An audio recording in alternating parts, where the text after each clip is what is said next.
the hands of anti-nationals, people who are against India's interest.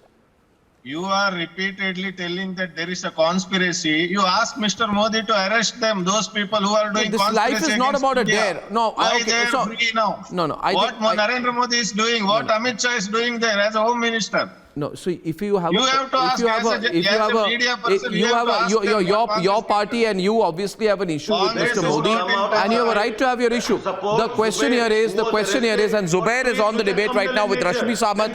It's only Zubair and Rashmi Samant on the debate tonight, and it's very, very interesting tonight, viewers. Nobody's talking tonight. What is fascist? Is it fascist that the Shaheen Bagh blockade was opposed but not dismantled with violence? Or is it fascist when in Canada there are videos of how truckers were beaten and arrested despite complying with police directions? The point is you want to create a situation. I'm not saying you, Zubair, but there are people in this country who want to create chaos in this country. And the Nupur Sharma comment was an opportunity at creating chaos, anarchy and terrorism in our country. And why don't you see through it? You don't want to trust India's National Investigating Agency. You'll trust who? The American National Investigating Agency. Zubair, understand, let's open our eyes and work together in a single direction. Let's not allow people to mutilate Indian democracy like this. This is about national security. People like you, informed people like you, should speak up tonight and say, yes, the Nupur Sharma controversy was used to try and polarize Indian Muslims. Say so tonight, say so openly on my program.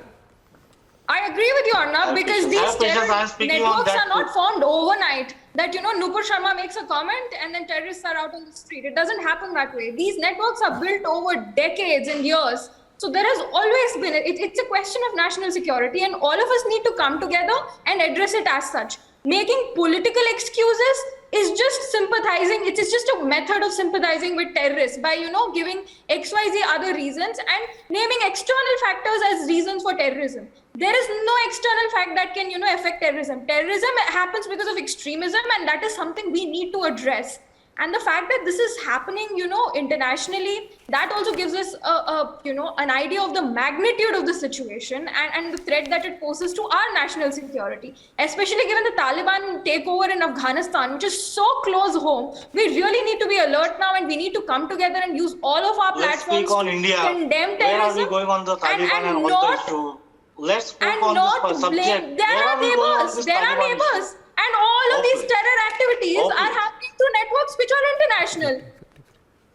Be it the hijab issue. I'd like to come on. Did you think... Let's speak on facts. Sister. Al-Qaeda is an international There are three subject points. And they intervene in the hijab issue. There are three subject points in this issue. You cannot just say it's just an Indian thing. RSS is responsible. You're basically, shifting the blame and making excuses for terrorists by saying all of these things. You're basically shifting the blame. The governor of Kerala, he was brave enough to come forward and say that radical schools where, children are taught that, the punishment for blasphemy is sartan se juda, they need to be shut down. He was brave enough to say that.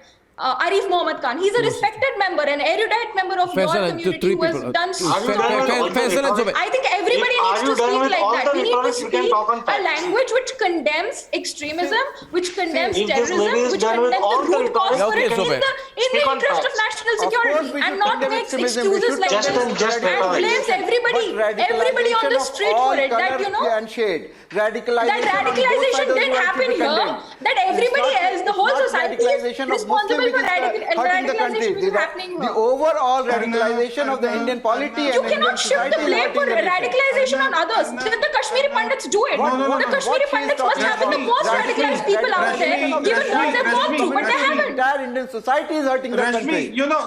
Radicalization is at its peak in the present situation. Maybe you are radicalized, but I am not. You cannot generalize that entire Indian society is radicalized. If you believe that, then you seriously need to rethink your philosophy and your belief in this nation. Because if you think that, then that is dangerous for our society.